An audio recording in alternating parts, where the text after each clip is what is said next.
Sa mousse et ses bulles font la renommée de la France, le champagne. C'est la boisson star des fêtes de fin d'année. Une bouteille sur 3 est vendue pendant cette période. Alors dans les supermarchés à côté des grands noms, on voit apparaître depuis peu des champagnes à moins de 15 €. Les prix sont assez intéressants, c'est sûr.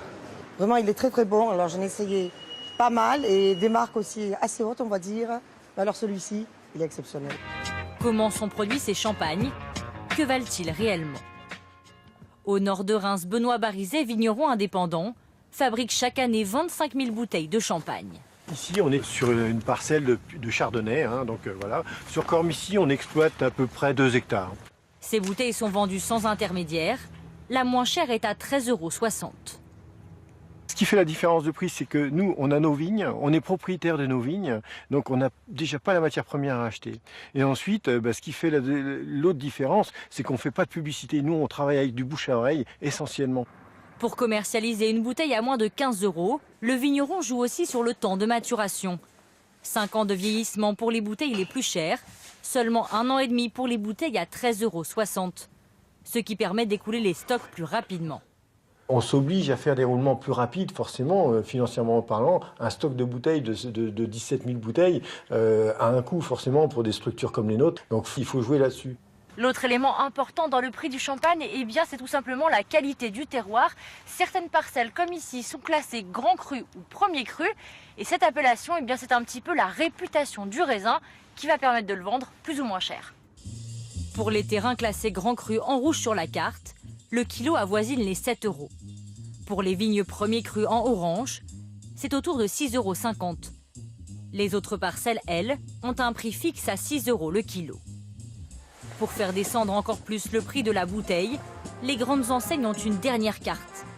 Michel Biérot commande du champagne pour ses 1500 grandes surfaces. Prix de vente en rayon, 11,49 €. On achète des millions de bouteilles, je peux dire plusieurs millions de bouteilles, pour toute l'Europe. Et donc, forcément, avec les volumes que l'on achète, on arrive à obtenir des prix beaucoup plus intéressants que d'autres. Mais que valent réellement ces champagnes moins chers? Ce spécialiste du vin a accepté de tester à l'aveugle 3 bouteilles. Le champagne d'une grande maison à 60 €, un autre de vigneron à 25 € et enfin une bouteille de supermarché à 11 €. Pour le champagne à 60 €, c'est tendre, c'est simple, mais c'est honnête. Voilà, c'est pas un champagne qui a une grosse personnalité. ensuite la bouteille à 25 €. Pour moi, le deuxième champagne est un champagne de meilleure qualité, en tout cas un champagne avec un petit peu plus d'ambition. Enfin celle du supermarché, 11 €. C'est bien fait, simplement, voilà, c'est pas un grand champagne, c'est un champagne qu'il va falloir boire relativement vite, c'est pas un champagne qu'on pourra laisser vieillir. Ce spécialiste classe en premier le champagne de vigneron à 25 €, suivi par celui à 11 € du supermarché. Enfin, la bouteille la plus chère n'arrive qu'en 3e position. Cette année, la vente de champagne devrait atteindre des records, avec 312 millions de bouteilles vendues dans le monde.